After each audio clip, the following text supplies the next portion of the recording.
Okay. All right, we're running. All right, the tape is on, and we're here with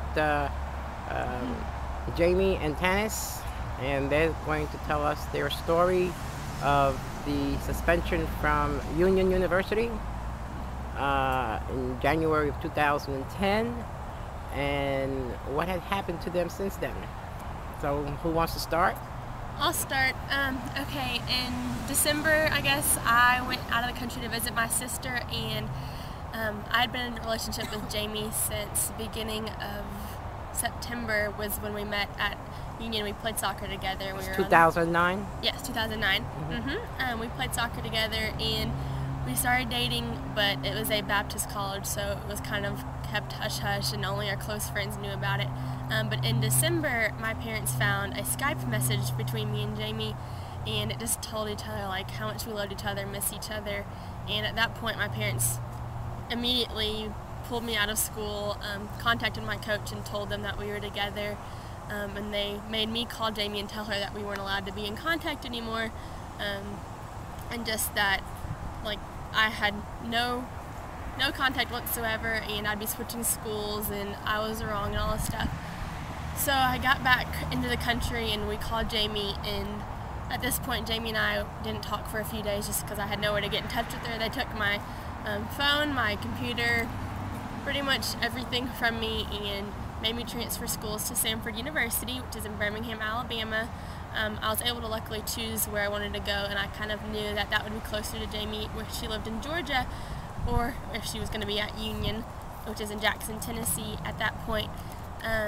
And so I chose Birmingham for personal reasons, and my friends are there, and I just thought it would be a little easier than being near home. So I moved there, and at this point, Jamie and I had still been in contact through Facebook and just other ways, and we'd seen each other twice in January. We'd meet up in a town and just kind of see each other for a night and then be on with it. But my parents had, like I said, contacted Union and told them that we were together. So in January, our coach contacted Jamie and told her that they were going to pull her scholarship, and therefore, without that scholarship, she wouldn't be able to stay there.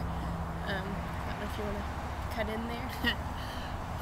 So then, I guess I'll pick up. I was in Jackson in January, and that's when the coach at Union University called me into his office and asked me if I was in a relationship with Tanis. And at this point, I'd already known that her parents, of course, had were going to remove her from Union, and that we were supposed to be broken up and all this stuff. So I didn't deny the relationship. I told him that we were, and then he told me that if that was the case, then he was going to take my scholarship away. And so he took my soccer scholarship, meaning I couldn't stay at the school any longer because of funds. And then, so at that point, I had to pack up all my stuff, and I went back home to Georgia. And then once I got in Georgia, I started contacting other schools to try to find a place to get right back in so that I wouldn't get too far behind. And I talked to Georgia State University, and I talked to a couple more schools, and I also talked to a school in Birmingham because Tanis and I had talked about that's where she was going to be. And I didn't talk to the same school that she was going to. I talked to Birmingham Southern, which is a different school there, and all the coaches seemed interested, so they asked me for my release form. But to go about that, they had to contact my coach at Union to get my release form sent to them. So Georgia State and all the other schools that I had looked at all received my release form except for the Birmingham school, and they sent it a couple times and they never got anything back. And in fact, instead of getting my release form, the coach at Union released my information to Tanis's parents, told them that I was looking at a school in Birmingham, and then they, at that point. Okay, just to get some clarity on what happened at that point, was your scholarship from federal funds? I believe so. I'm not 100% positive, but I do believe. Okay, and you did a little research, and you found that there was a law Yes. called? The Buckley Act. Okay. That he had broken in order to contact her parents and tell them my information. In other words, your information could not be released to someone Right. other than another school, which you have If they had said my consent, right. that they could, that your consent, right? Right. Even her own parents weren't allowed that information because she's of age and they're Right. not allowed. She had to have papers to have people see her grades. So Right. So there's act is there's an issue in there that possibly some laws have been broken in that Right. whole scenario. Right. And as far as I know, I don't believe that he's allowed to pull my scholarship. That's a whole process that goes through the board of the school, and he did it, within 10 minutes, and I'm not sure, exactly what was going on there, and I, at the time didn't think to look into it because, of all the emotions of I just got kicked off the team, losing all my friends, my school. I had 1 year left to graduate, so, but I do believe that he broke something there, and I would like to look into You've it. had some conversations with some agencies, Right. but nothing has come to any kind of No conclusions, nothing concrete. Yeah, not yet. Right, Not okay. yet. So that's really what I'm hoping to get, is some clarity on exactly what was broken Right. and so forth. So that whole spring semester, we stayed in touch, and she lived down here in Georgia, and I was in Alabama, and we saw each other once a month for about 4 months. And finally, we just came to the conclusion, like, my parents were suspicious still, and they're like, well, I know you're still with Jamie, so it's either, like, you choose them or you choose us, or her, whatever. And so they were like, we're not going to support you if you continue this lifestyle. So I pretty much wrote them a letter. I went home, and I just kind of told them, look, like, I love her, and it's not I'm choosing against you, it's just I'm choosing to be with her, and I still want you all in my lives and your support, and like I'm really, really close to my family, so that's hard for me to do to them, but at the same time, like, I can't live in a lie anymore.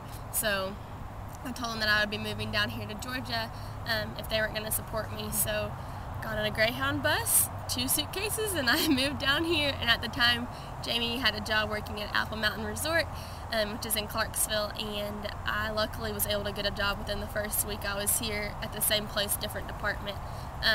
So we pretty much did that, and her parents also kicked her out of her house, took her car, so we both were carless, homeless, everythingless except our job is the only thing we had.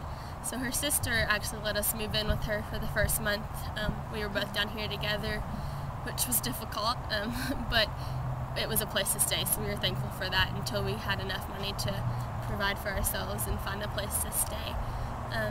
So that we eventually, I guess it was beginning of July, we got an apartment and we bought a car, so we're completely supporting ourselves and still looking into ways to get back into school and ways to get money, but nothing is coming out of that right now, but we're being patient with it. But you've met the challenge of being able to support yourselves. Exactly. It just kind of just got thrown into the real world without into any the real world, or, yeah. any warning or support, which, Right. I mean, I'm 19, she's 22. It's not been easy, but... And you were over 18 when you met. Exactly. Let's make that clear. Yes. Yeah. And she was 21 when we met, so... But, so now we're both working and supporting ourselves, and do you want to pick up? I don't know. I have a new addition to your family. Yes, Kobe. We bought Kobe, a little Yorkie Poo puppy. She's a great addition. So, briefly, because the time is sort of kind of, we have like like 2 minutes, a minute and a half. The challenges that you had to all of a sudden, confront. I mean, yeah, how you when you think about all the other young people in the gay community that have to deal with all these kind of things and all the bullying stuff that goes on and all the rejection from their families and even the suicides that have happened, what are your thoughts on that, briefly? I had a huge, great, social network at school who supported me, without coaches, knowing or whatever. And my family is like coming to grips with it.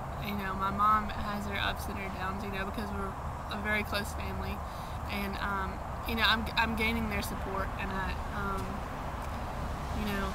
that's what I hope. I want to be close to Tannis's family as well, and I hope that maybe in the future that'll happen, but you know, It just